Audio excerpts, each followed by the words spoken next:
So it makes a lot of sense to me to really begin our tour here at this book, because as I understand it, this is actually the book that kind of inspired this exhibition in the first place. There was something that struck me about these signs of everyday use that we can just this closed book showed. And flipping through on both of the fly leaves in the opening and closing pages before the texts begin, you see all of these pin trials and doodles, and at the end of it, you see this moment that's this triumph of having maybe finished, where it says in Latin, finis, and then in Greek, telos, like this is the end here.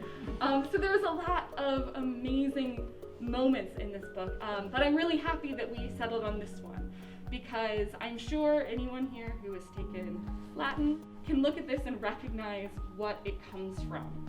So this is a grammar book, and this shows declension tables. So tables for noun endings. And then you see the marks of a student. You see in the top right-hand corner of this page, I believe, what I've been calling a proto-smiley face. You see on a different page, in bad Italian, most likely a child wrote, "I am being taught." I feel that conveys a lot of sort of emotion of learning there. And finally, and I'm so excited to have this open to this page, there's some more Italian. I confess I tried so hard, so many hours spent trying to read that scroll. Turns out I was trying to read Latin, and it is in Italian.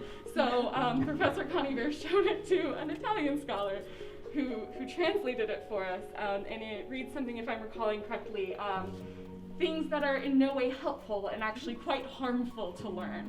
I have a couple, so I'm a Latin teacher, I have a couple 8th graders who would agree with that. There's something about this moment where I've struggled through Latin, I love Latin, but I can relate to this moment of learning. And whether you've learned Latin or not, you can relate to that sort of, that strive of learning.